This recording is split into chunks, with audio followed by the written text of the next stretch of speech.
vocês que estão chegando agora, uma ótima tarde para vocês, boa noite para o povo de Portugal. Eu quero agradecer aos meus queridos telespectadores.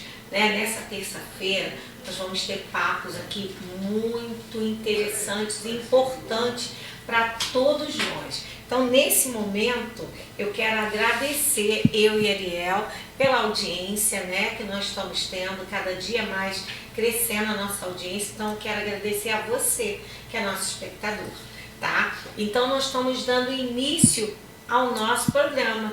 Eu, Vânia Pérez, aqui com você, que não me conhece, dando para você nessa terça-feira informações maravilhosas para a tua vida. E com a nossa querida Ariel, Oi, gente, boa tarde. Estamos aqui de volta nessa mais uma terça-feira e, como a Vânia disse, agradecendo todo mundo que está acompanhando o nosso trabalho, que está engajando a gente nas redes sociais, que está comentando do programa, Vânia? A gente recebeu vários comentários de Portugal, Itália, Canadá, os nossos amigos também que estão acompanhando a gente, dando apoio. Muito obrigada, é muito importante a audiência de cada um de vocês. Mesmo que vocês não comentem, só por vocês estarem aqui assistindo a gente dar retorno, muitas vezes pra gente, Vânia, no WhatsApp, isso já é um grande feito, porque a gente fica muito feliz de estar alcançando tantas pessoas e que as mensagens que a gente tem trazido aqui estejam alcançando vocês, as informações que a gente busca trazer sempre lucidez para os nossos espectadores, trazer sempre os assuntos que estão mais em alta em termos de política, em termos de educação, em termos de Brasil, certo, Vânia? Sim, em termos de Brasil. Queremos mandar um abraço para o nosso povo brasileiro que está ali nos Estados Unidos, assistindo a Copa ainda, mas para minha querida Cris, Rogéria, Marcos, beijo no coração. Também para a Itália, e Portugal. Quero mandar um abraço para o Michael, quero mandar um abraço para todo o povo ali, Noêmia, e todos que estão ali em Portugal. E parabenizar os aniversariantes do mês de julho, que já está começando, mas tem muita gente fazendo aniversário. Então, meus parabéns para você que faz aniversário agora em julho. E esse mês nós já vamos estar preparando algo para o mês de agosto, que eu sempre trago e faço essa campanha, que é muito importante, que é o Agosto Lilás, que fala sobre a violência, o feminicídio, a violência contra mulheres e sobre a Lei 11.340 e o que foi acoplado na Lei 11.340, que é a Lei Maria da Penha. Então, que vocês se informem bastante, mas nós vamos estar trazendo sempre informação para vocês que estão nos ouvindo. E nós estamos aqui, Ariel, com o nosso convidado especial que está aqui, o seu Osmar Rodrigues. Hoje, gente, o programa vai ser em duas partes diferentes. Agora a gente está recebendo o seu Osmar Rodrigues, que é conselheiro tutelar em Ramos, conselheiro tutelar suplente. Ele que trabalha com viés do conselho tutelar e da educação, sempre com viés da importância da educação e do conselho tutelar, trabalhando como parceiros na vida das crianças e adolescentes, seu Osmar? O nosso primeiro bloco vai ser com o seu Osmar. A gente vai trazer esse viés que ele tanto defende e que ele faz trabalho de campo em cima disso também. É uma pessoa com vasta experiência de vida e também experiência profissional. Na nossa segunda parte, a gente vai estar recebendo a nossa CEO, a Luciana Lins, que é a CEO da Rádio Tropical Web Brasil, da TWB, e o nosso companheiro de rádio, o Alexandre P., que tem o programa Cosmo Alma aqui no nosso canal também, na Rádio Tropical Web Brasil, todas as quintas-feiras. Então, nosso segundo bloco, a gente vai trazer a Luciana, o Alexandre. Para vocês que vieram acompanhando o Alexandre e a Luciana, no segundo bloco eles vão estar aqui, gente. A gente vai começar com o seu Osmar. A gente estava também combinando com o Dr. Cássio, o nosso parceiro Jonathan Peixoto não pôde estar aqui hoje. As aulas da UERJ voltaram, gente. O Jonathan estuda também, ele faz o UERJ. Ele é uma pessoa que tem trabalho de pesquisa, então está tudo voltando, né? O ENGE saiu dessa greve recentemente, então os alunos estão ligando o motor para voltar aos estudos, às pesquisas. E ele estava de férias, né? Então, Sim. Com as férias, ele estava todos os programas aqui com a gente. E agora ele está também trabalhando, porque ele é conselheiro, sim, então ele está atuando, ele está na maré, ele está fazendo a parte dele. E assim, Jonathan, continua acompanhando a gente daí, viu? É isso mesmo. A gente, só enfatizando, que o Jonathan ele tem uma vida atuante no trabalho dele. Antes ele estava aqui sempre, ele estava de férias no Conselho Tutelar.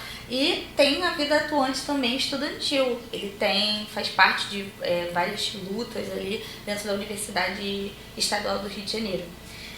E estamos com ele, que será Osmar Rodrigues, que já apresentei, é conselheiro tutelar suplente, é uma pessoa que tem um viés muito expansivo sobre a atuação do Conselho Tutelar e como a atuação do Conselho Tutelar em conjunto com a educação, pelo menos dentro do município do Rio de Janeiro, como isso é um trabalho de base essencial, né, seu Osmar? No meu entendimento, o Conselho Tutelar, ele tem como mudar, sabe, essa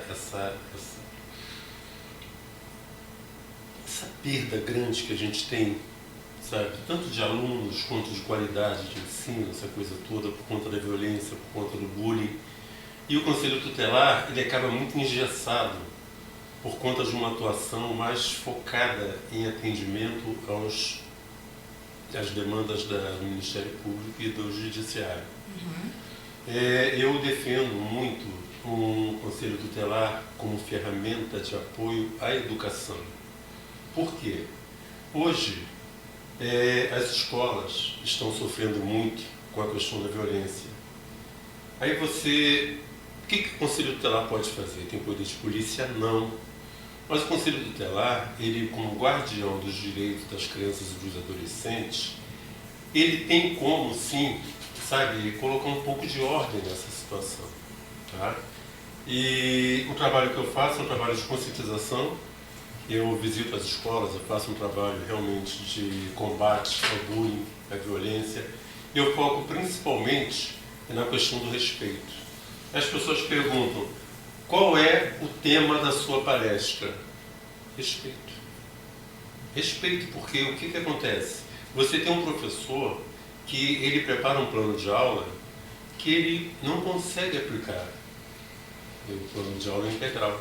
Porque de 30% a 40% ele passa, fulano, ele passa tentando conter a turma. E os pais têm uma visão equivocada de que a escola irá educar os seus filhos. Não, a escola tem um papel de formação. A educação é dos pais, a obrigação é dos pais.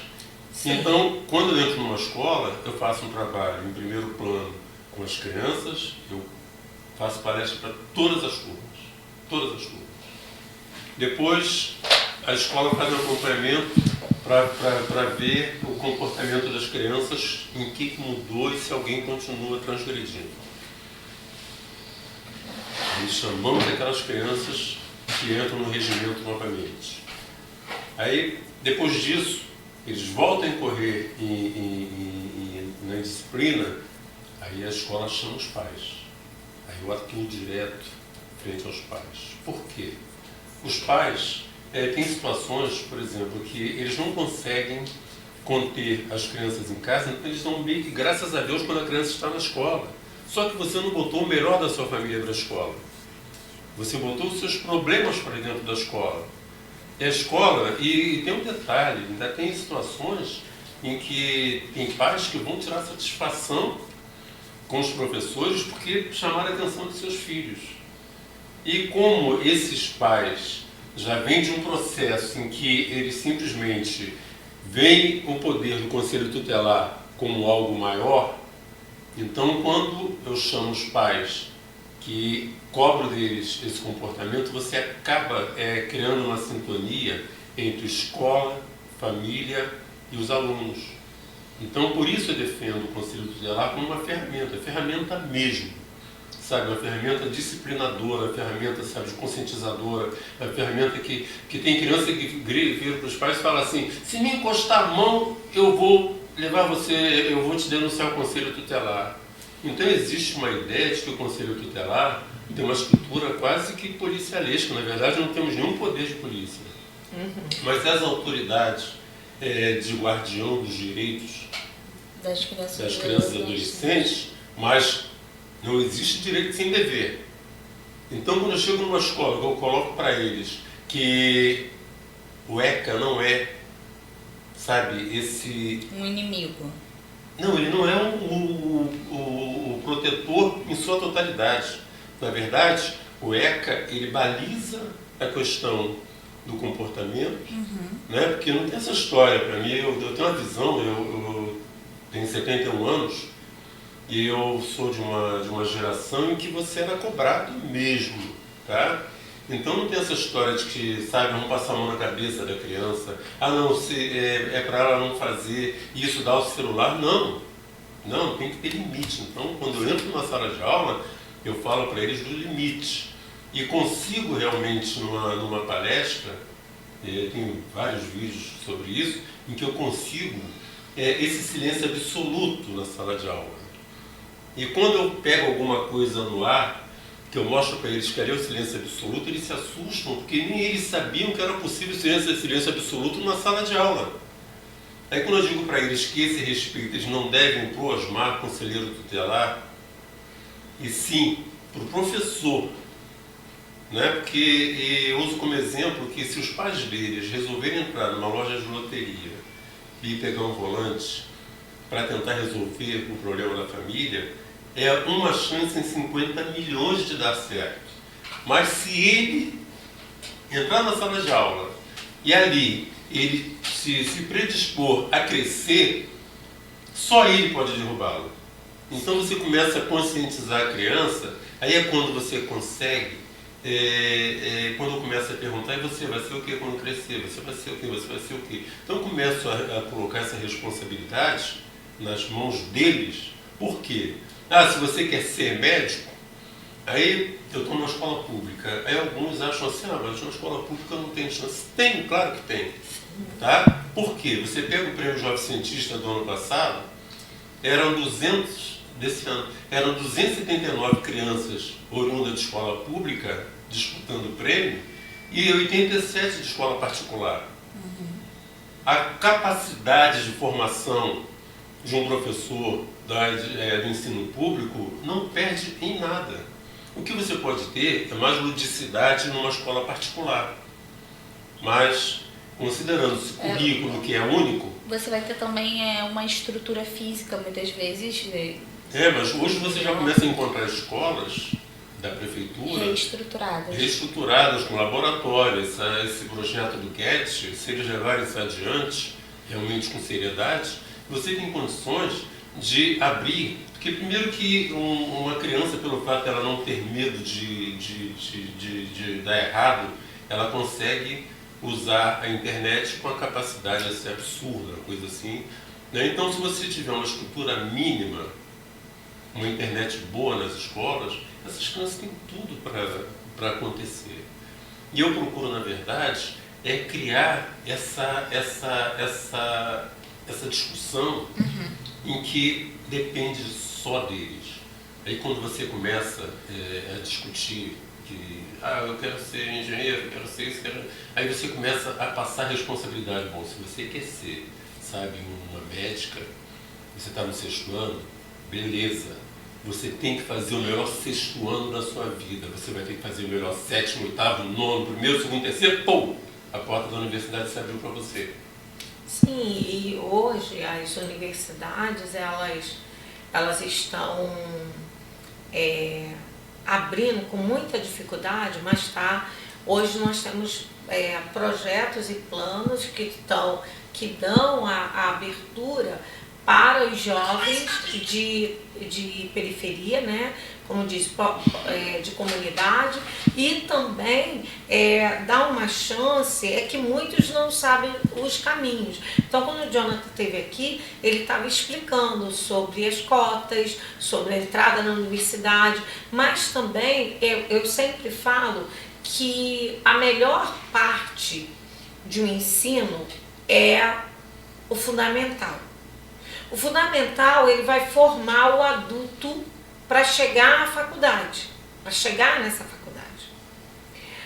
Mas nós encostamos num problema, como o senhor falou, encostamos num problema que é dentro de casa, chamado espelho. A minha avó dizia espelho, espelho meu. Então, o que acontece? Você tem um espelho dentro de casa. No Brasil, nós temos um espelho muito crítico. Nós temos pessoas que têm a maior preguiça de ler. Nós temos pessoas que não têm hábito de ler. Tanto que não existe mais jornal de folha, porque agora a internet. Não, porque as pessoas nunca tiveram aquele hábito, aquela coisa que se tinha da leitura. Então, meu avô lia, meu avô cantava, meu avô tocava o bandolim, e ele e a minha avó nos ensinavam. Então, quando nós aprendíamos ali, minha mãe foi lecionar para adulto, minha mãe foi professora do Mobral. Então, assim, numa formação de leitura. Então, quando a gente lê, a criança vai querer ler. Mas eu chego em casa de pessoas que eu encontro livros em perfeitas condições. Por que está em perfeitas condições? Porque ele está enfeitando a estante. Um livro que é folheado, ele tem digitais, ele está amarelo, ou ele está com uma dobra, ou ele está com uma marca, ou ele está com marca-texto. Alguém leu aquele livro. Então, por exemplo, eu tenho Shakespeare na minha casa. Eu li Shakespeare. E a minha filha pequena se interessava por Shakespeare. Está lá a marca dela. Um desenho que ela fez no próprio livro. Aí eu briguei com ela para fazer aquele desenho? Não. Porque ela estava expressando ali o que ela estava lendo. Então, quando você expressa algo que você está lendo, que você está vendo, eu digo que o mundo imaginário das crianças foram quebrados, e de alguns adultos também, porque eles não leem, eles querem ler com figuras. E o melhor livro não é o que tem figuras. Eu vou dizer, é o que tem letras. É o que você aprende. É o que você... É importante a figura? É, mas é importante a leitura. Então, nós temos no nosso país um índice... Não estou falando... você está falando de quem? Do povo mais carente? Não, eu estou falando da grande sociedade. Porque eu conheço pessoas que estão aí na grande sociedade que sequer pegaram um livro para ler. Sequer. E interpretam errado. Eu vi uma coisa que não tem a ver, mas tem a ver, que é uma interpretação errada, de um desenho, de um malandro. Ligaram essa imagem a uma cultura de uma religião, uma determinada pessoa. Só que ela não leu o livro. E meu avô era evangelista da igreja, meu tio era pastor de igreja, e nós lemos o livro. E o malandro se passou a ser cultura do Rio de Janeiro, dos Arcos da Lapa, virou uma música. Mas era um livro. Eu sou filho de um dançarino da Vera Lapa, né? Que fazia terno todo mês para ir dançar. Sim. Meu avô mesmo tinha os ternos brancos. Meu pai Joaquim, ele, sabe, era exímio dançarino, e todo mês ele fazia um terno novo. Então. Ele dançava na Lapa. E aí as pessoas imaginam, criam um determinado bloco de uma coisa onde não é. E aí ensina o quê? Ensina o seu filho a ter essa intolerância ao outro. A intolerância à desculpa, a intolerância ao perdão, a intolerância religiosa. E acaba...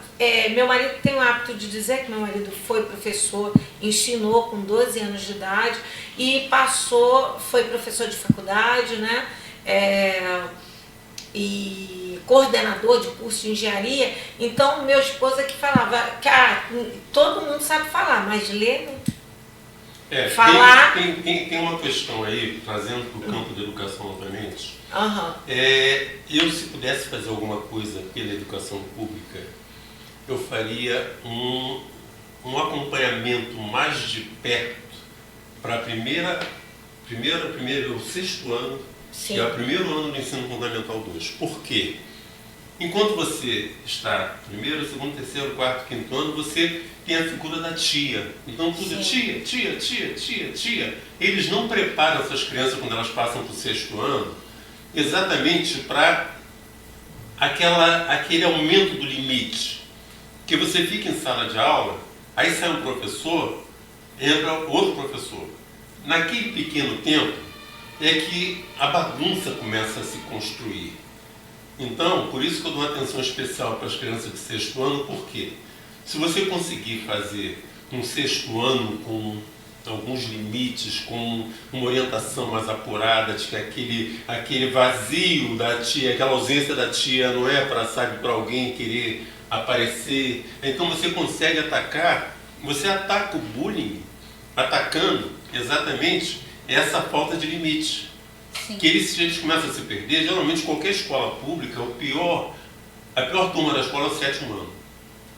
Porque eles se perdem no sexto ano, aí quando chegam no sétimo ano já se sente falando um pouco mais grosso, se sente um pouco maior, aí já começa a achar que... Tem aí várias questões também de puberdade, que o jovem vai chegando, é justamente a fase que o jovem está começando a adolescência, e aquele sentimento de ser maior que o outro, ele vai ficando exagerado dentro do próprio... Sim, é isso que eles não conseguem conter, porque exato. você não é alertado de que não existe essa liberdade que... Aí o que acontece? Aquele que tem a capacidade de copiar mais rápido, ele se aproveita para tirar a atenção daqueles que têm mais dificuldade de copiar. Aí começa o bullying, aí começa a violência. Então, quer dizer, por isso que eu entendo que se você tiver uma atenção melhor para o sexto ano, é como se antigamente você tinha, na minha época, você tinha admissão ao ginásio. Que é esse sexto ano? Você tinha admissão ao ginásio. Ele faz mudanças. Então você tinha toda uma preparação para você poder entrar para o ginásio. Então é isso que falta. Na minha época também tinha. É isso que falta, porque a criança acaba ficando sem limites, aí a puberdade ataca, chega, ele não consegue conviver com essas mudanças, ele acha que crescer ele já pode. Eu acho que existem muitos fatores dentro dessa questão que também vão impactar nesse comportamento muito atribuído por esse sexto, sétimo ano ali do segundo segmento de ensino fundamental. Primeiro, a questão que o senhor trouxe sobre a visão da família do que é o ambiente escolar. Eu acho que isso é muito colocado em cima das crianças e dos adolescentes, desde muito pequenos, como se, na verdade, aquele ambiente escolar fosse realmente um ambiente de contenção, para onde você joga o seu filho enquanto você vai trabalhar ali, fazer as suas atividades do dia. Você tem um local aparentemente seguro, porque tem ali pessoas capacitadas, pessoas que estão acostumadas a lidar com crianças, você joga o seu filho ali. Então, eu acho que a partir do momento que a família ela já tem essa visão de que a escola é um ambiente de jogar a criança, eu acho que dentro da cabeça da criança vai formando essa identidade da escola como um lugar prisional. E a partir daí, existe um movimento dentro da própria cabeça das crianças e adolescentes, conforme vão crescendo ali nesse ambiente. Muitas vezes a escola ela começa a se tornar, dentro da cabeça daquele jovem, como uma inimiga do seu próprio eu. Porque essa questão dos limites. Porque a escola ela vai colocando limites que às vezes a família não impõe e que deveria impor, que é o que o senhor trouxe. A família ela coloca a escola nessa posição de que o professor ele não é um educador só da educação acadêmica. Ele é um educador no sentido de educação da criança para ser um ser humano. Sim. Então é como se a educação que você, como pai ou mãe, né, como criador daquela criança, como não só genitor, né, como pessoa que cria aquela criança, você se exime desse papel de impor os limites. Então, você não pode sentar desse jeito, quando um mais velho estiver falando, você não pode falar, não é assim que se fala com uma pessoa mais velha, você tem que entender os limites das coisas, não pode fazer isso com um coleguinha, você não pode bater em outra pessoa, bater em outra pessoa é errado. Então, eu acho que os próprios pais, quando eles não colocam essas limitações e deixam para a escola colocar, a partir daí você já começa um movimento muito errado na cabeça da própria criança. Em contrapartida, ao mesmo tempo que muitos pais eles colocam essa ideia na cabeça do próprio filho, de maneira, quando eu falo que coloca essa ideia na cabeça do filho, não é de uma forma consciente. Eu acho que isso vai acontecendo inconscientemente no dia a dia dessas pessoas. Sim. Com pequenas atitudes, pequenas falas, pequenas formas de tratar a escola e o ambiente escolar. Mas aí, em contrapartida, ao mesmo tempo que eles fazem essa concepção da escola como um ambiente para... Basicamente, você coloca um bicho lá dentro para ser adestrado, porque é basicamente essa visão, a visão de como se a escola fosse adestradora das crianças, e não é isso, não é? Tem um complicador aí, por exemplo, às vezes a gente pensa assim, esse problema só existe na escola pública. Não. Na escola geral, Quando a gente sabe que existe na particular também. Vai mudando o nível. Sim. Por exemplo, você encontra escolas religiosas em que o crime a infração cibernética existe em grande escala. Sim. Né? Essa é a escola santa não sei o quê.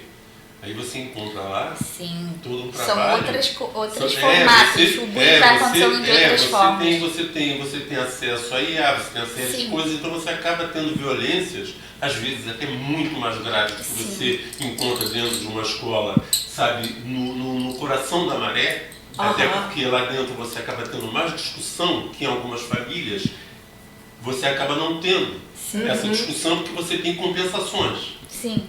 Né? Então você não precisa discutir. Sim. Porque como você tem sobra, então você acaba negociando todo um aparato. Aí o que acontece? Quando eu encontro situações como essa, eu busco travar a seguinte discussão com a família. Se você teve sonhos que você não realizou, o momento de você, sabe, entrar para dentro da escola é agora, com seu filho. Então tem situações em que eu consigo realmente que os pais participem mais do dia a dia das escolas, porque eu consigo passar para eles que aquele projeto que é daquela criança não é só daquela criança. Às vezes é um projeto da família que nunca ninguém chegou numa universidade. Então, quando você consegue colocar aquela ideia, você consegue vender para os pais, gente, vamos botar essa criança na universidade. E quando eu falo para eles que quando você fez o primeiro, seu melhor sexto ano, melhor sétimo, oitavo, nono, primeiro, segundo, terceiro, a porta da universidade se abriu. Então, você sente as crianças levar um susto, porque elas sentem que realmente, quando eu meto a mão, sabe, na maçaneta da porta da universidade. Então é possível a gente passar para eles isso como algo mais concreto. No momento que esse pai ele é confrontado com... E aí eu falo também, principalmente das escolas particulares, porque você tem um grande problema com os pais ali, que é os professores, diretoria, coordenação, se juntam aí para reclamar de problemas graves que você tem aí de racismo dentro das escolas particulares, misoginia, você tem exposição de meninas. Por exemplo, a gente teve um caso de alunos de escolas sacras aí, daqui da cidade do Rio de Janeiro, que pegaram o rosto das meninas da Duas sala... das principais escolas fizeram acontecer o mesmo tipo de crime cibernético, assim, que pegaram o rosto e fotos das meninas da própria escola e colocaram inteligência artificial produzindo fotos delas de biquíni ou delas seminuas ou nuas. Então havia ali uma exposição de adolescentes, meninas, por parte dos meninos, que é um crime que atravessa a sala de aula, porque ele vai além daquele ambiente, mas que envolve pessoas que estão ali cotidianamente. E aí, quando a coordenação, a diretoria, o nome da escola está envolvido, né, naquilo, alunos do colégio tal fazem crime tal, de qualquer forma a escola vai estar inserida ali, porque nos meios de noticiário vai estar alunos do colégio tal, do dano tal, fizeram isso com as alunas. Quando você tem um diretor que chama esses pais, eles falam, não, mas se meu filho fez isso, fez aquilo, você já tem que se meter, isso meu filho não vai pegar nada, vocês é que estão errados, eu não sei o que. Então cria também uma situação de que todos os erros e problemas que o filho causa dentro desse ambiente escolar, seja público ou particular, eles tiram a autoridade desses diretores e professores, porque no momento que o filho ele começa a perceber que o pai ele defende aquelas questões que a escola traz como erradas, como limites que foram ultrapassados, e o pai trata aquele limite como se ele não tivesse importância nenhuma, o filho ele também não vai entender que existe esse limite. Eu acho muito importante isso que o senhor está trazendo de dialogar com esses jovens, com esses adolescentes. Tem questões que é o FICAI, que é uma situação do Ministério Público que cobra faltas nas escolas. Eu fui essa semana, fui 2 vezes lá no alto do Morro do Adeus. Tá? Onde é o lá no Complexo do Alemão, onde tem o teleférico. Eu fui lá de cima atrás de uma menina. A família com uma série de problemas e simplesmente eu consegui descobrir onde era a casa dela e marquei para sexta-feira para ela comparecer no conselho, que eu queria que ela voltasse à aula na segunda. Ela não apareceu, aí quando foi ontem eu fui lá de novo. Aí eu falei para ela, gente, você não vai reproduzir a história da sua mãe para a sua vida. Não é justo isso, você está no 8º ano. Aí simplesmente, se você parar de estudar, aí ela parou para pensar e falou, é verdade, né? Eu estou fazendo exatamente o que a minha mãe fez. Essa menina vai voltar lá, vai na sexta-feira, ela vai no conselho e ela vai voltar para a escola. Eu já fui na escola, já combinei com a escola, que a escola vai fazer todo um fechamento para que essa menina consiga concluir o 8º e 9º ano. Abrir um horizonte para essa pessoa. Então, é por isso que eu defendo o Conselho Tutelar como ferramenta de educação, porque é a única ferramenta possível. Você não consegue resolver a questão de perda de alunos, você não consegue resolver a questão de violência, você não consegue, com patrulha escolar. Sim. O que eu ia falar, quando a Ariel falou, é o seguinte, eu estava vendo na reportagem, também na internet, está rodando um menino que colocou um caco de vidro dentro do copo da água da professora.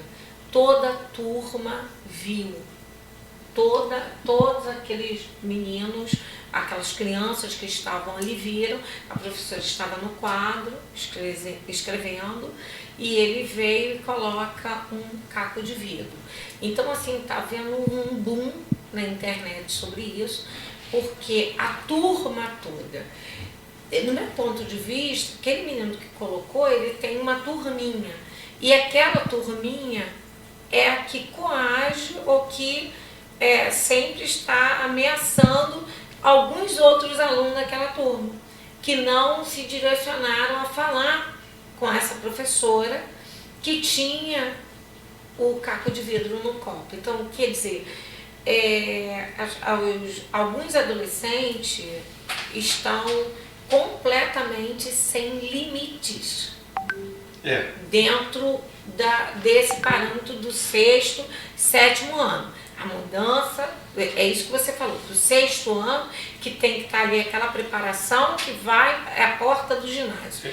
E essas crianças, esses jovens, muitas das vezes têm pais que nem não têm noção do monstro que eles estão criando dentro de casa. Porque tem pessoas que têm comportamentos, como eu tenho contato com muitos psicólogos, tem adolescentes, crianças, que eles têm um comportamento na frente dos pais, da família. Ele é um doce, ele empurra o outro, ele quebra, é aquele que quebrou a caneca, o copo dentro de casa, que analisa assim, ele quebrou o copo, mas ele tem alguém por perto para ele colocar a culpa. E ele se eximir da culpa. Ou porque ele apanha, ou porque ele é ameaçado em casa, não assume. Porque na minha criação e na criação dos meus filhos, eu sempre coloco o seguinte: se você falar que quebrou, eu não vou destratar o meu filho porque ele quebrou um copo. Eu vou ensinar ele a assumir a culpa. Olha, eu quebrei, foi um acidente, eu quebrei o copo. Porque tem pessoas que elas não conseguem colocar o seu filho acima do que ela tem. Entendeu? Então, assim, e acaba criando esse monstro. E aí a gente não está nem falando mais de escola, muitas das vezes pública, a gente está falando de escolas privadas, com tudo que teve um caso que para mim foi aterrorizante do Pedro II, daqueles meninos do Pedro II. Então, de um caso de um estupro, até onde vai essas crianças? Até onde o limite desses adolescentes que os pais, muitas das vezes, lançam na escola e o professor faz uma reclamação, a diretora chama para ir à escola para fazer uma reclamação. Ah, mas meu filho não fez isso. Que essa é a resposta. Ah, meu filho não fez isso sozinho. Quer sempre colocar que alguém está induzindo o filho dele a fazer algo errado, que foi o filho dele que induziu o outro. Você sabe que foi o que seu filho faz. Porque o seu filho não faz isso só na escola. Sim. Né? A sua fraqueza, é o que eu digo nas palestras para os pais, tá? A sua falta de firmeza, sabe? A falta de respeito que seu filho tem com você, você acha que a escola vai dar jeito. E você ainda consegue vir defender uma coisa que você não consegue nem mais enfrentar dentro da sua casa. Sim. Tá? Então, o que acontece? Tem situações, aí às vezes a gente entra numa questão, por exemplo, tudo que você precisa fazer em termos de formulação política, você passa por uma Câmara dos Deputados, passa por um Senado, e você passa por uma elite, tá? Que simplesmente ela é capaz de não parar, não querer discutir a agricultura familiar, que é quem realmente alimenta o nosso povo. Sim. Porque ela está presa à questão do agro, o Bolsa Agro, 570 e tantos milhões. Sim. Enquanto você tem 80 e poucos bilhões que é para a agricultura familiar, eles discutem um aumento de 2, 3, 4, 5% da agricultura familiar. Porque do agro, o agro é um dinheiro que muitas vezes a gente nem vê. Né? Você trabalha para alimentar o mundo. Aí você bate no peito, não, porque o Brasil alimenta. Sabe, o cedeiro do mundo não é. Tá? Eles alimentam sim. São coisas que você tem que começar. Assim como a agricultura familiar, você tem que também estar discutindo a educação pública como um local que tem que receber uma injeção. Sim. Agora nós temos que ter as escolas com condições de produzir, sabe, esportistas, produzir, sabe, artistas. Saberes. Então você tem que realmente parar para discutir o que eu quero para a escola pública. Isso. Qual é a verba que tem que ir realmente para a educação nesse país. Mas o medo deles é o seguinte, porque se você começar a travar essa discussão, as pessoas vão começar a parar para pensar em quem eu vou votar na próxima eleição. Isso. Esse é o medo. Sim. Isso. Agora, a conversa tá boa, mas eu tenho que chamar um comercial, tenho que botar uma música agora. Mas termina de falar, Ariel, pra gente chamar essa música. O que o senhor está falando é exatamente isso, né? Se você trata da educação básica e começa a criar seres pensantes, seres que tem dentro de si uma identidade de saber, você começa a criar questões ali dentro do meio político, né? Você começa a criar, não mais, como o senhor falou, né? Não mais, o senhor usou um termo que eu gosto bastante de usar, transgressão. Esses seres, essas pessoas, essas adolescentes e crianças, eles não seriam mais transgressores dentro de transgressões comuns, né? Transgressões que tangem ao sentido da lei, mas sim transgressores do meio político, Sim, transgressores conhecedores das estratégias políticas para evitar de você entrar no pacote e ser vendido, é isso. Culturais. Nossa, olha, Posso roubar só um minutinho? Só um minutinho, só vai ter que voltar mais uma vez. Eu não vejo a premiação pela educação. Eu gostaria que assim, não importa, é filho de rico, de pobre, seja lá quem for, vai fazer um ensino superior, tem que receber dinheiro. O dinheiro, essa riqueza é nossa. Nós não podemos viver eternamente num país rico, porém sermos miseráveis. Exatamente, concordo. É essa miserabilidade que tem que acabar, essa cultura da miserabilidade que tem que acabar, porque se você tem um país rico, todos nós somos ricos. E não apenas o país rico, nós somos miseráveis. Sim. Gente, olha, nós tivemos aqui conosco o seu Osmar, que foi uma maravilha de conselheiro tutelar, né, Ariel? Conselheiro tutelar suplente. Isso. Sr. Osmar Rodrigues, muito obrigada, Sr. Osmar. Só uma observação, essa suplência é só em termos de vínculo com a prefeitura, porque você é conselheiro tutelar os 4 anos, é um mandato, tá? E para mim eu fico muito mais à vontade, sabe por quê? Todas as coisas que eu faço em termos de escola, eu faço nos meus dias de folga e quando eu não estou vinculado à prefeitura. Então eu faço o ano todo. Então, olha que beleza. Mas só vai voltar aqui para falar mais coisa para gente. Eu deixo um abraço aqui para o programa. Jonathan. Eu sou apaixonado pelo Conselho Tutelar de Bom Sucesso. E lá cada um para mim tem um codinome. O Jonathan é o ideológico. Vocês devem saber por quê. Tem a Daniele, que é a disciplina. Tem o Jader, que é o dom do saber. Tem a Sol, que é o espelho, eu digo que quero ser como ela quando crescer. E tem a Luana, que é minha referência. E eu quero aproveitar aqui para dar os parabéns para minha filha Valentina Rosa Rodrigues, que está fazendo 12 anos na quinta-feira. Dizer que eu amo muito, e estou muito feliz de estar aqui com vocês. Um abraço para todas as escolas que o senhor passa. Sim, um abraço para a Jamília, um abraço para a Márcia, um abraço para a Bianca, um abraço para Marjorie, um abraço para todos, para o Tiago, enfim, todos. Tem a Adriana lá da Francisco Miglione, tem a Carol, tem um monte de todos os diretores de escola, que realmente a gente vai conseguir, colocar esse trem na linha. Sim, isso é muito bom, né? Importantíssimo. Importantíssimo. E agora a gente vai para os comerciais. Já a gente está de volta. Já voltamos. Já Parabéns, viu, Valentina? Parabéns, Valentina. Beijo no coração. Até daqui a pouco, gente. Até daqui a pouco. Alô, ouvinte da Rádio Tropical Web Brasil. O meu nome é Vanessa Navarro, eu sou advogada, eu vivo em Portugal e eu vim aqui oferecer para vocês os nossos serviços advocatícios. Nós trabalhamos ajudando investidores e empresários que queiram trazer a sua empresa para Portugal através do visto Gold. Essas pessoas podem fazer investimento em fundos. E nós tratamos de todo o processo para a obtenção do visto Gold, inclusive para a sua família, esposa, filhos que queiram vir viver em Portugal.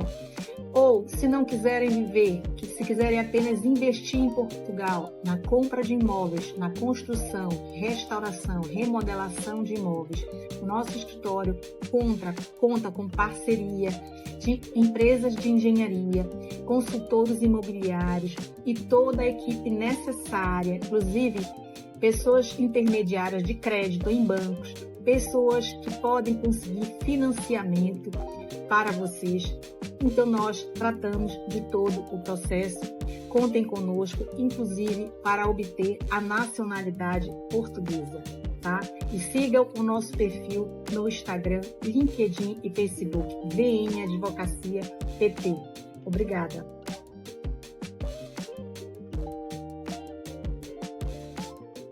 Voltamos aqui agora com o doutor Cássio, né, Ariel, que vai falar um pouco sobre essa população de rua, porque nós tivemos aqui a nossa querida CEO, Luciana, falando sobre a peça, das pessoas invisíveis. Amores aos Ratos Invisíveis, que é a peça do Jay Wacker, que a Luciana tá também nessa parte da produção, e que ela trouxe pra gente um pouco da temática da peça, que é justamente sobre essas pessoas e seres humanos que são invisibilizados no dia a dia, pela sociedade de modo geral, e o quanto é importante que eles não sejam invisíveis aos olhos das pessoas e do Estado, principalmente.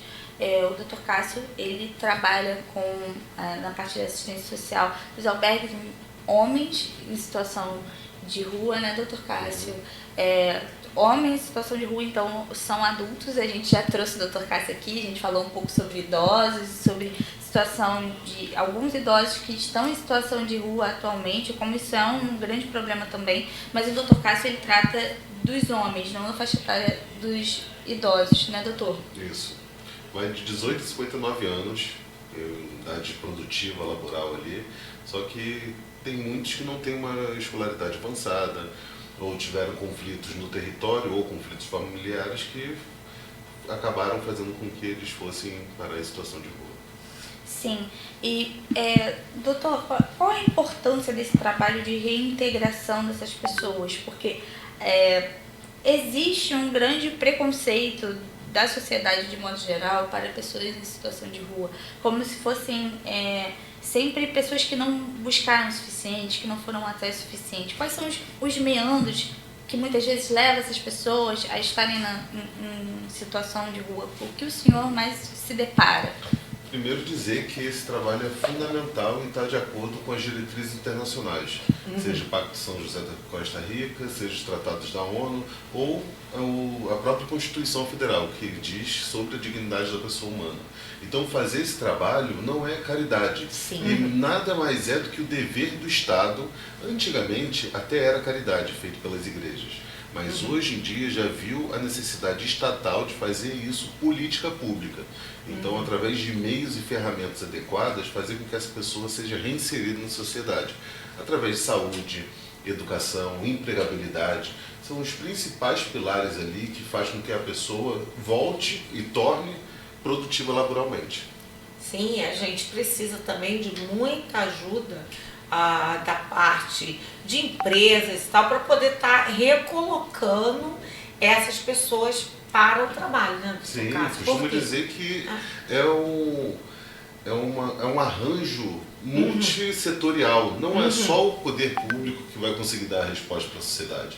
A sociedade também, através de ONGs, associações ou a própria iniciativa privada, vai conseguir ajudar nessa resolução dessa questão. Sim, ressocializar essa pessoa de volta. Sim. Porque, na verdade, assim, no meu ponto de vista, eu vejo que essa pessoa que vai para a situação de rua, ela, muitas das vezes, ela teve uma situação em casa, ou uma situação que ela passou, teve um desabou e aí vai primeiro para o alcoolismo, depois ela não quer voltar para casa por vergonha, e tem muitos até que eu conheci que começa a ficar numa situação de rua, porque nós até já falamos aqui, por causa do preço da passagem. Muitas das vezes a pessoa mora lá em Santa Cruz, trabalha aqui no Rio de Janeiro, mora, vamos supor, Santa Cruz não é tão cara a passagem, mas para Queimados, Paracambi, né, Japeri, Engenheiro Pedreira, Caxias, nós temos um preço diferenciado de passagem.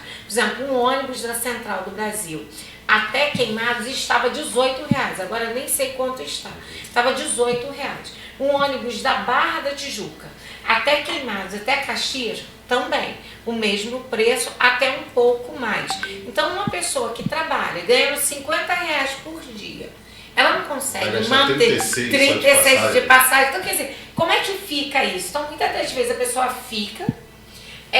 Agora nós temos alguns hotéis temporários, que é onde a pessoa toma um banho, né? Mas nem sempre tem vaga. tem isso. E também tem uns que é chamado popular, mas é pago. E a pessoa vai tirar, como é que tira de R$50?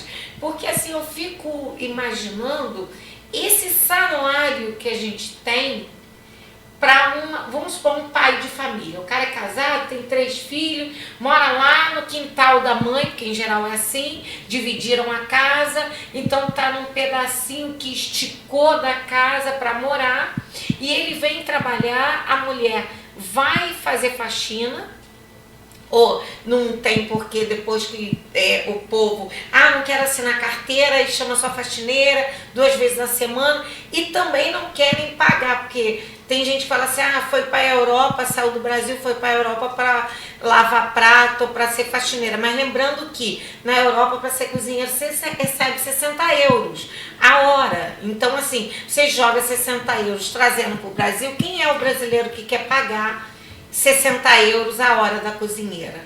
Ou 100 euros para arrumar uma casa, sem pegar roupa do chão, sem lavar louça, sem limpar fogão. Porque a faxineira, tanto dos Estados Unidos quanto da Europa, elas têm função diferente. Então nós temos uma família aqui no Brasil que mora lá no final do Rio de Janeiro ou até em Maricá, que eu conheço pessoas que saem de Maricá para vir fazer faxina aqui no Rio de Janeiro. Mas essas pessoas, elas têm o que sobram para elas, não sobram. Porque fica mercado e sem uma alimentação adequada.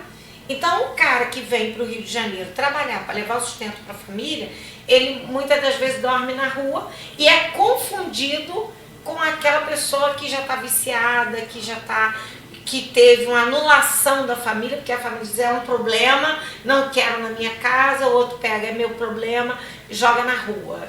O governo tem, como o senhor disse, tem que amparar essa população.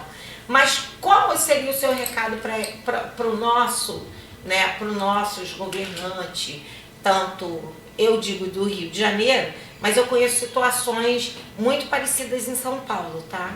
No seu caso, porque eu moro em Pindamonhangaba, tenho acesso a São Paulo e tenho acesso a Pindamonhangaba, e eu vejo muito isso na falta de política pública e também de ensinar as pessoas, ensinar para os patrões, porque eu conheço pessoas que vão para ser acompanhantes de uma pessoa idosa ou de enfermo, e a pessoa confunde aquela pessoa que tem que dar total atenção para o idoso com arrumar casa, fazer comida e tal, e ter um salário, porque o salário de acompanhante é um e outro.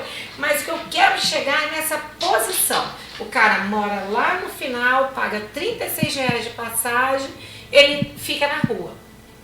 E ele não tem um crescimento. E o Estado poderia, do Rio de Janeiro, estar auxiliando esse homem, essa pessoa a crescer. Né? Abrindo, eu acho que, assim, não sei se o meu pensamento está certo em abrir concurso público para algumas pessoas. Voltar àquela era de ter concurso para vários, né? Porque hoje tem muitos concursos, mas tem até golpe aí, porque paga para fazer um concurso público. Então, como é que essas pessoas chegam? Porque essa pessoa que ganha R$50 por dia, que é a soma do salário mínimo, gasta 36 por dia de passagem, como é que ela paga o concurso público, né? Como é que ela consegue a isenção para fazer esse concurso? Para ela ganhar mais, ou para ela estudar, tem um sonho de uma faculdade, não consegue. Então a pessoa acaba largando a família, muitos vêm até de outro estado para o Rio de Janeiro para tentar a vida e acaba invisível, como nós temos aqui a peça que vai retratar isso, uma pessoa que fica invisível aos olhos do Estado, as pessoas não querem chegar perto, eu conheço um centro espírita que tem um trabalho, né, Ariel, às segunda-feira de levar alimentação a esse povo, a tentar dar uma palestra para recuperar esse povo na rua, e eles se deparam muitas das vezes com pessoas que não é qualificada, viciada, é um trabalhador, mas que está dormindo ali porque ele prefere receber de 15 em 15 dias para poder ir em casa, para poder levar o sustento para a família. O que o senhor diz para esse público que está nos ouvindo? Primeiro dizer que a população em situação de rua, ela é bem heterodoxa.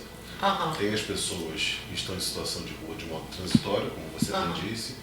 Tem as pessoas que estão por falta de moradia, que não têm acesso à moradia. Hoje é menor do que antigamente. Antigamente o número de pessoas em situação de rua por falta de moradia era maior. Uso abusivo de drogas ou outra substância, álcool também. Conflito no território, então um local que é deflagrado pelo crime organizado, ele tem um conflito com esse grupo, então é expulso do seu território. É uma pessoa que até tinha casa, mas por conta do conflito é expulsa.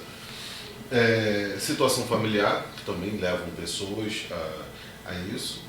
E o próprio sistema carcerário, porque a pessoa, quando é egressa do sistema carcerário, não tem uma ressocialização, nem dentro do sistema, nem posterior à saída dele do regime prisional, e fica em situação de rua. Então são várias nuances e vários públicos diferentes. O senhor tocou nesse assunto do carcerário, para mim é muito importante pelo seguinte: eu estive dentro do presídio fazendo um casamento. Eu ia lá para vestir as noivas e tal, e eu tenho sim conhecimento de pessoas que cumpriram as suas penas, que saíram de lá e que têm uma dificuldade muito grande de trabalho.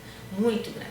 E muitas das vezes tem pessoas que foram presas, acusadas de coisas que até não cometeram, que tem essas acusações que, por ser negro, como é que o povo diz? Está na hora errada, no lugar errado.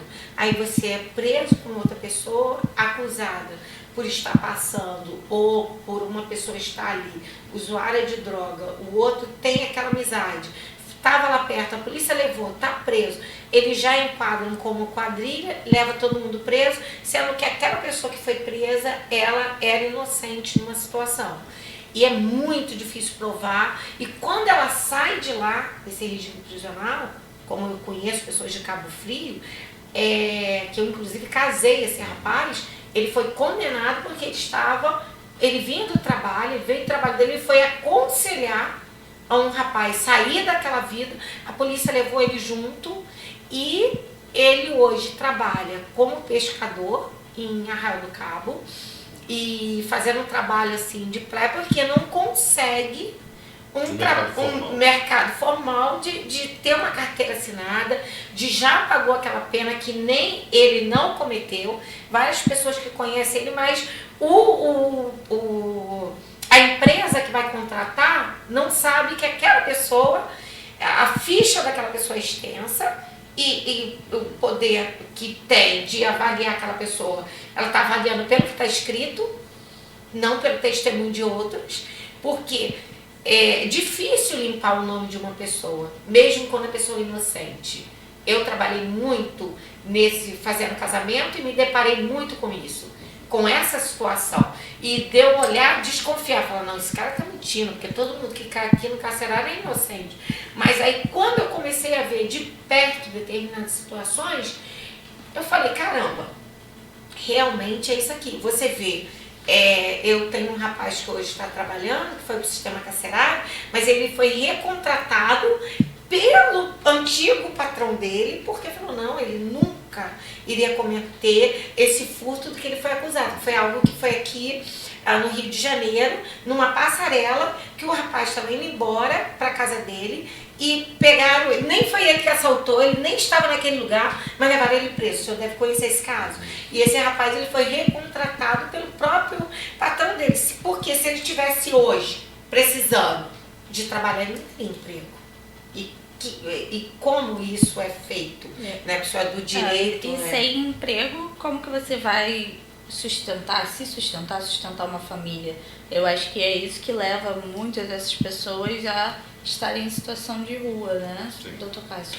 Eu digo que o tema da assistência social está intrinsecamente ligado com saúde e segurança pública. Porque se os dois, e educação também, se as coisas não estiverem alinhadas, Aí é aquela questão que você perguntou sobre o que dizer para um governante, né? Uhum. São tantas nuances que têm que ser observadas ao mesmo tempo para resolver uma demanda que acaba que uma só não consegue ser resolvida. Tem que resolver todas ou buscar resolver todas para conseguir dar uma resposta para um ponto em específico. Do sistema carcerário, mais de 80% são presos provisórios, ou seja, que não teve uma sentença condenatória transitada e julgado e a execução do sistema prisional inicialmente já fechado. Fica no Esmeraldino Bandeira até. Uhum. Como eu conheço, eu sei que quando estão transitórios assim, eles ficam ou no Muniz Sodré, sendo que o Muniz Sodré, eu acho que o Muniz Sodré, ele é pesado porque nós temos ali facções pesadíssimas dentro do sistema carcerário do Muniz Sodré, e temos o Esmeraldino Bandeira, onde dizem que é o mais light, que foi preso por situações, né? Eu estou falando porque eu conheci o diretor de lá, conheci os diretores, fazendo casamento, eu consegui fazer casamento até no presídio de segurança máxima, e eu me deparei com situações que até algumas pessoas falam assim, a senhora faz trabalho social dentro do presídio? Eu falei, não, fui lá só para vestir a noiva. E também uma outra coisa que tem que ser esclarecida aqui, que eu queria muito que o senhor esclarecesse, porque tem uma falácia que todo preso recebe R$ 2.600 a R$ 4.000. Eu queria saber aonde isso, porque a maioria que eu conheci...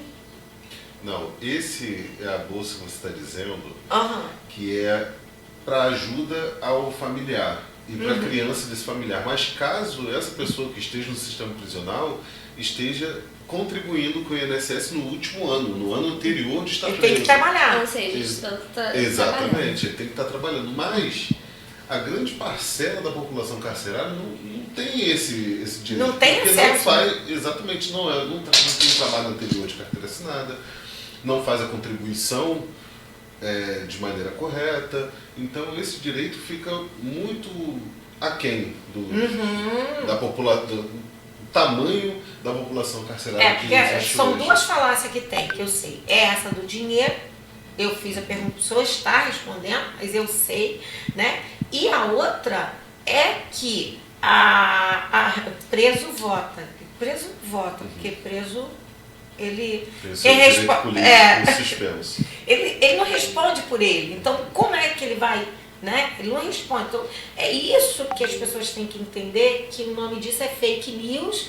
Na época do meu avô chamava falácia, né? Porque quem não sabe o que é falácia é isso, é o telefone sem fio, né? Vai passando um pro outro, vai passando, e a pessoa acaba falando uma besteira sem saber.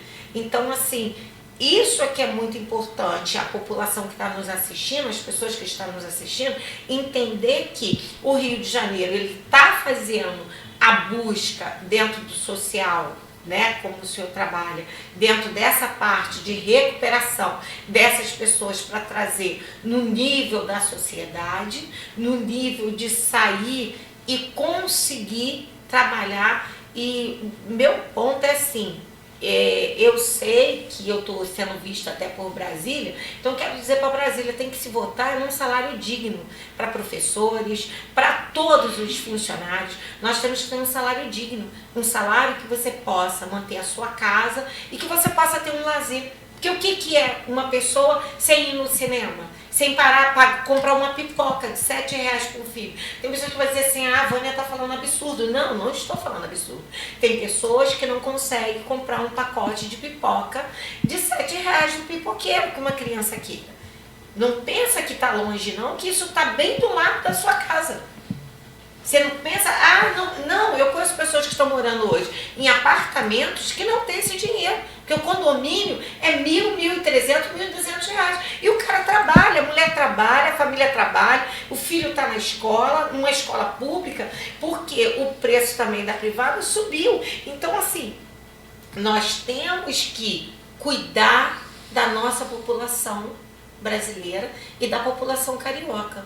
Não adianta a gente bater na porta. Meu esposo, por exemplo, nós juntamos, aprendemos em Curitiba, que eu acho assim, cobra-se pelo saquinho no mercado, tá, doutor? Olha, para tartaruga não engolir o saquinho, ok. Mas já deram educação pro povo? Porque eu vim pro Rio de Janeiro, eu levei até um choque. Porque quando você pega uma caixa de leite no lixo, ela tá suja de leite, tá azeda. Então eu tive uma aula em Curitiba há 20 anos atrás, há 21 anos atrás, porque meu filho tinha 1 ano. Então assim, há 21 anos atrás eu aprendi lá em Curitiba que a gente tinha que lavar o saquinho da massa de tomate, a caixa do leite. Teríamos que... Então o rapaz que vai lá e pega, ele fala, poxa, de vocês eu quero a caixa de leite sim. Aí a gente separa a caixa de suco, de leite, para entregar para aquele rapaz, para aquelas pessoas venderem, né? E as garrafas PET. Então eu acho assim que tem que dar uma educação para a população do Rio de Janeiro. Aqui sou eu, Vânia, falando, porque eu vejo, gente, eu passo na rua na hora e não tem carro. É tão interessante isso que não tem um carro para pegar o lixo reciclável. Quer dizer, o lixo reciclável, as caixas de papelão que podem voltar para o mercado, o plástico, né? E não tem um carro específico, são poucos. Eu vi só, acho que na Barra da Tijuca que eu vi um, mas era hospitalar. Não era nem de reciclável, era hospitalar. Então, assim, nós temos isso no Rio de Janeiro. Eu queria que o senhor colocasse isso para o nosso Rio de Janeiro, porque nós temos uma população também que vive de garrafas PET, essa é a verdade, né, aqui no Rio de Janeiro. O que o senhor tem para dizer sobre isso? Porque o senhor tem faz esse trabalho nesses abrigos de colocar o rapaz vem estudar, ele volta para estudar, essa pessoa com 50 anos, 59 anos, ela volta à sua autoestima, quer dizer, a se arrumar, cortar o cabelo, fazer uma barba, volta para estudar, para poder... Que tem muitos que as pessoas pensam assim, tá ali na rua, não tem estudo nenhum. Tem muitos que têm estudo. Muitos. Tem um número grande de estudo, né? Então, assim, que tem. A gente já tá no nosso finalzinho do programa já. Mas, doutor Cássio, eu acho que seria importante a gente finalizar o programa falando sobre o impacto do trabalho da assistência social em cima dessas pessoas em situação de rua, no sentido de impacto de retorno para o próprio Estado, porque eu acho que é isso que as pessoas não conseguem visualizar.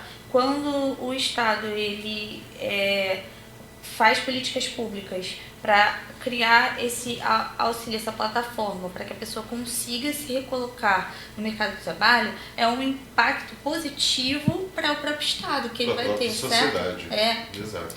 Retorno. E assim, a assistência social, ela não pode fazer nada de modo coercitivo. Então trabalha muito no querer da pessoa.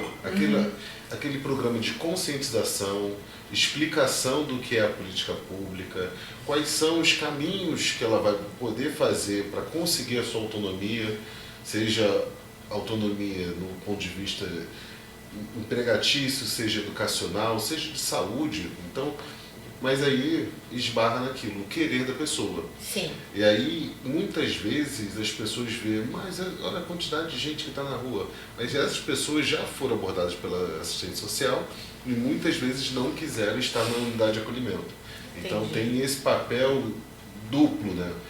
Tanto de conscientização quanto de formação de política pública e também a procura de atores ou entidades que queiram fazer esse trabalho social de ajudar na educação, ajudar na empregabilidade, ajudar na formação dessa pessoa enquanto cidadão. Sim. Então esse é o grande desafio. Muito importante nosso bate-papo de hoje, finalzinho. Finalzinho, fechou assim com chave de ouro, porque é o que nós precisamos entender, que vai ter um retorno quando essa pessoa volta, ela volta trabalhando, ela volta...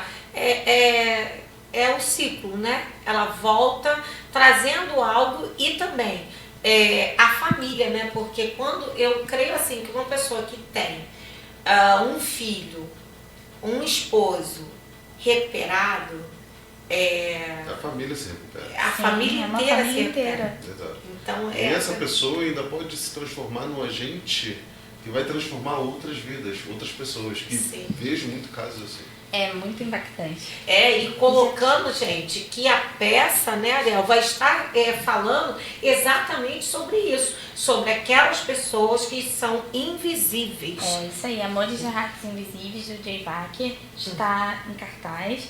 E estamos precisando disso que a Luciana trouxe aqui, apoio para a peça, mas acima de tudo, conscientização da população acerca das pessoas em situação de rua, sobre os trabalhos que competem às políticas públicas, ao governo do município, do estado, entender que, como o Dr. Cássio muito bem elucidou, isso não é trabalho de caridade, política pública não é trabalho de caridade, é uma política essencial. Esses seres humanos, eles precisam ser colocados na sociedade e serem assistidos pelo Estado. Certo, Vânia? Sim, é exatamente isso. Então, assim, nós pedimos sempre a ajuda de todos. Fiquem atentos, porque vai estar aqui saindo anúncio, a peça vai estar em cartaz.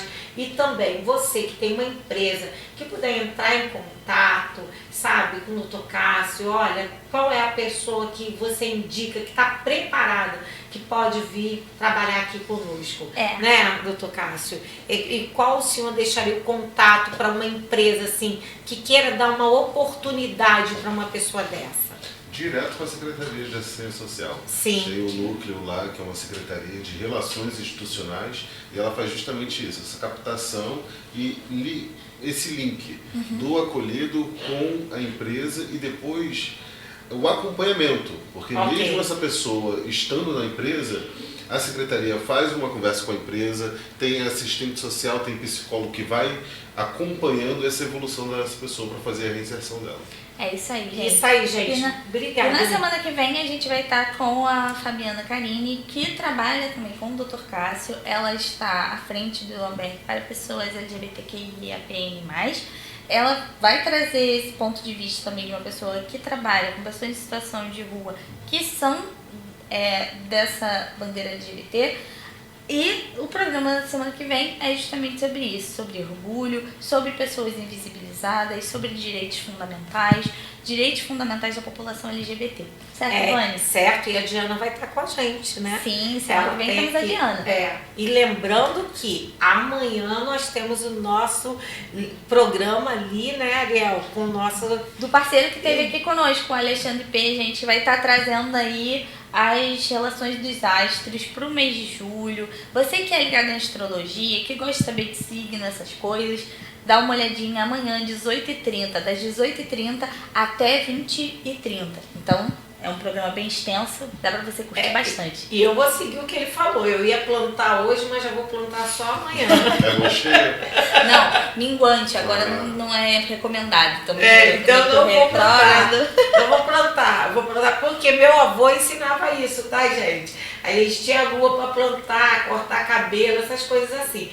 Então eu só vou plantar depois, na próxima lua, como ele indicou aqui, tá bom? Beijo pra vocês, muito obrigada. E terça-feira tem mais, viu? Não perca, fica ligado aqui conosco na Rádio Tropical Web Brasil, viu? Todas as terças-feiras. Tchau. Tchau, tchau.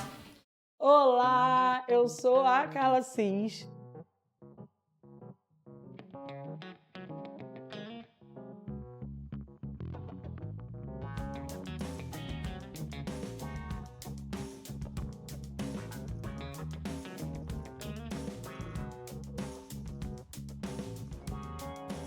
A responsável empreendedora por esse espaço, que aparentemente está começando agora, mas eu já comecei essa profissão há algum tempo atrás, alguns anos atrás, na verdade, quando eu desisti da minha profissão de enfermagem, de gestora ambiental, e comecei a empreender na estética, fazendo atendimento em domicílios, e comecei com um espaço depois pequenininho, quando entrou a pandemia, logo depois um pouquinho maior, e hoje eu estou nesse espaço oferecendo vários outros serviços.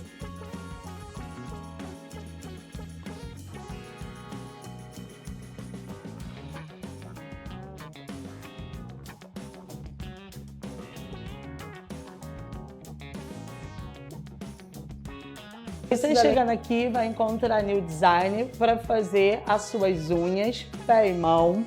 Aqui também vai ter o serviço de depilação, alguns dias com a parceria com a Rosângela, outros dias vocês vão estar comigo também para essa depilação. E você vai estar comigo para fazer o seu tratamento corporal e facial. Então sejam bem-vindos ao Estúdio Estética Carla Cid.